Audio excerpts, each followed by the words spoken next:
Greetings to another video. I'm really sorry, there's kids playing out and they are having the best time, so I'm sorry if you can hear that. But today's video, how I made cycling my full-time job. I don't think I've ever really got into this, so I thought this is the perfect little video for today. So, a little background.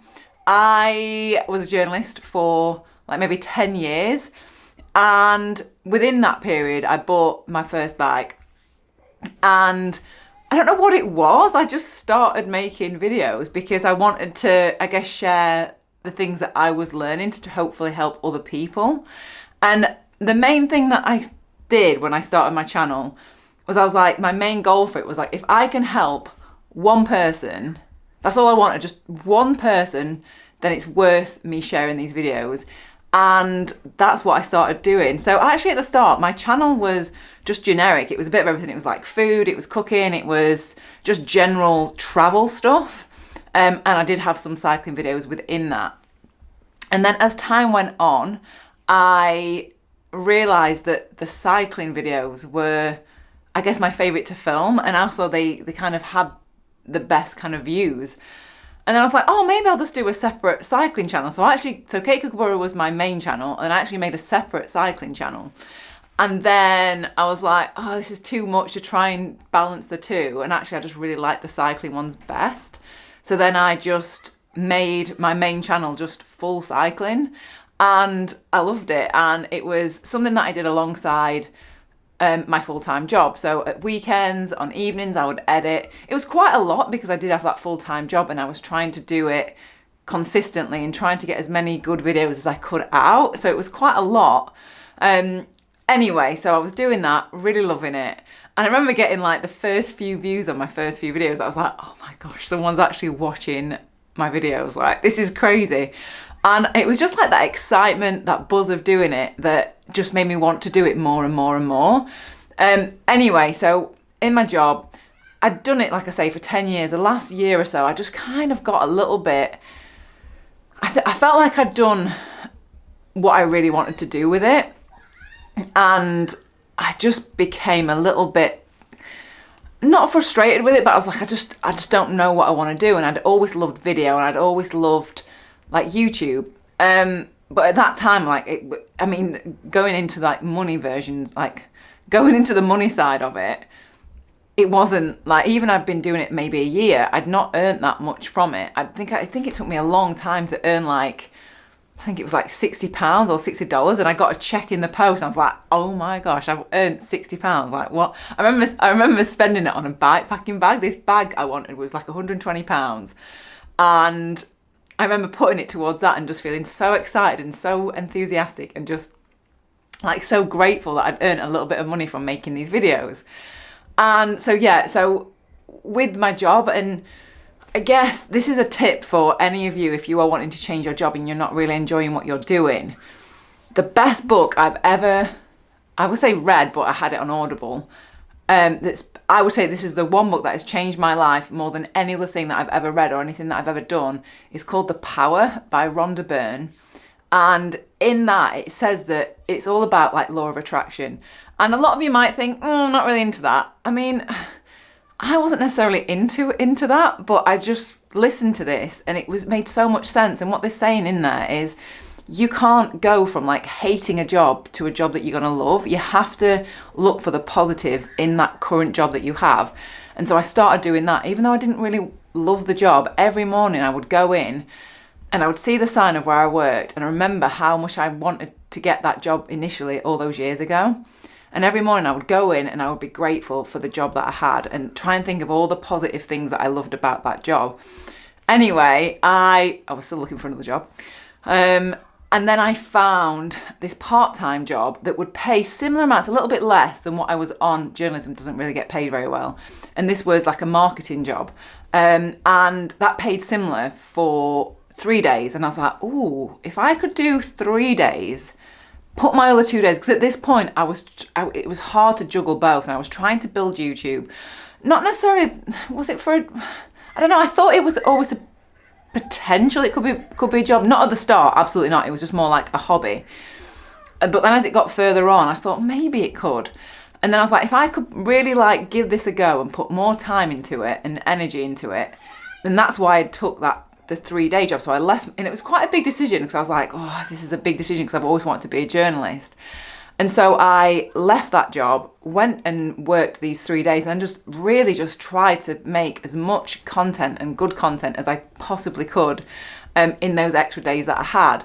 And I guess if you want to do something like that, you have to take a risk. Like, there's always going to be risk involved. I guess for me, the risk was minimized because I'd talked to my parents about it, and they're like, Katie, if it goes wrong, you can always move back home. So I felt like I always had that safety net, and I know a lot of people don't have that. If you've got a mortgage and you've got kids, I get it's not that, but you've got to take a chance. Like, you get, sounds a bit cliche, but you get one life and you get one potential opportunity. And I was like, I have to give this a go. And so I did that.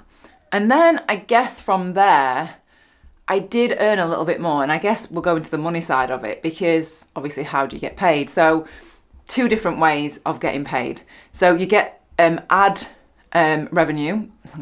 Sorry, it's got a bit dark outside. So you get ad revenue from YouTube, so from people watching the videos and the adverts on those before, and you get sponsorships from different brands.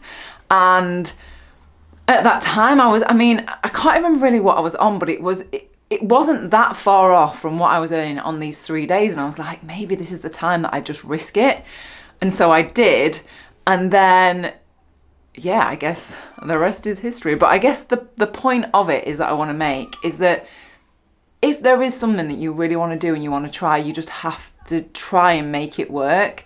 And honestly, get the power, because I do honestly think that was the biggest impact of my life. And I am so grateful that I did give it a risk, or take that risk, should I say, because obviously it's massively paid off. And I guess what I will say as well, if you are wanting to get into content creation, you have to do it because you love making content and helping people, because it can be very slow to earn anything from it. And I think it can be frustrating, whereas because I just loved doing it and I loved sharing what I was doing and loved sharing the adventures, and I loved having like a little video diary of all the places that I'd been and the rides that I'd done, it didn't really matter.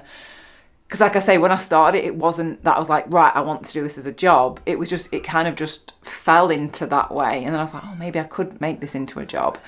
And equally again, it wasn't about making money. It was about having the freedom and I guess the lifestyle, because I genuinely now don't even care. Like I looked at like maybe getting a tiny house. How could I live so kind of, what's the word? Not thrifty, I guess, like, because all I want is just to be able to ride my bike in beautiful places. Like, I'm not bothered about like fancy cars or flashy clothes or expensive jewelry. Like, I just want to be able to ride my bike, and that was the main force for me. That was the main thing that I wanted to do it for.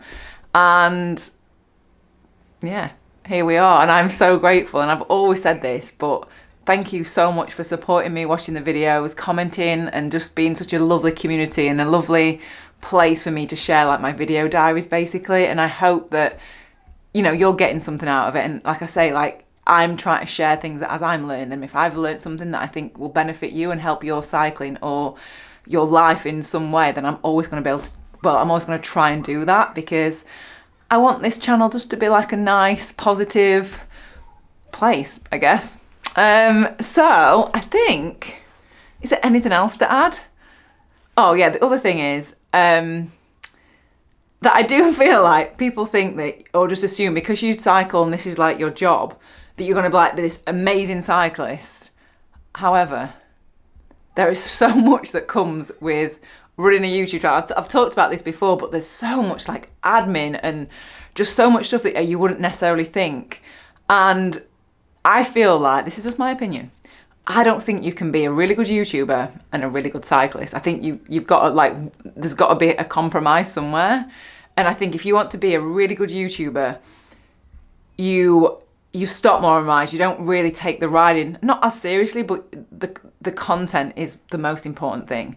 Equally, if you want to be a really good cyclist, the YouTuber's kind of taken a back seat. And I'm trying to like be somewhere in the middle of that. I'm definitely not a great, an amazing YouTuber. I'm equally not an amazing, great cyclist. I'm just trying to like toe the line somewhere in the middle. So yeah, but I love it. I would never want to change it, and I'm grateful every single day that I get up and this is what I get to do as a job. And I guess I wanted to share this because if you are wanting to do something different with your career, with your life, then I want you to take the risk, because like, I don't know how else to say it, but we can always make more money. We're not always going to have the health or the fitness to be able to do things that we want to do. And I just, all this in the back of my mind, I just think I can always get, I guess, a regular job, or I can always make more money doing something else. And I live quite a basic lifestyle. Don't need much. I just want to be able to ride my bike in nice places. That's my priority. And I guess this is why I was able to make it my job, in that my priority and my why was always very strong.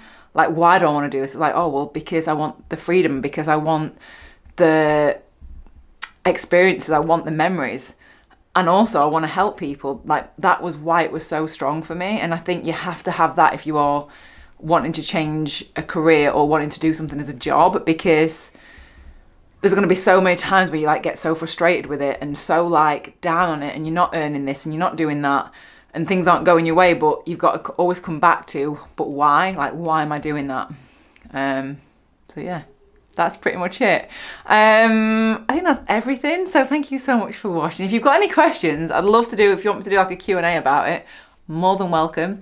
So leave any comments or questions you've got below. But yeah, thank you again. Gratitude is just the number one thing for getting more of what you want. And yeah, please go and listen to or read The Power. It is unreal. So good. Right, I'm gonna get on Zwift. That's why the hair is looking like this, because I've not washed it. I've just tried to like make it semi like presentable for camera, because I'm gonna go and do an hour and a half on Zwift now. So, all right, I'll see you all next video. Goodbye.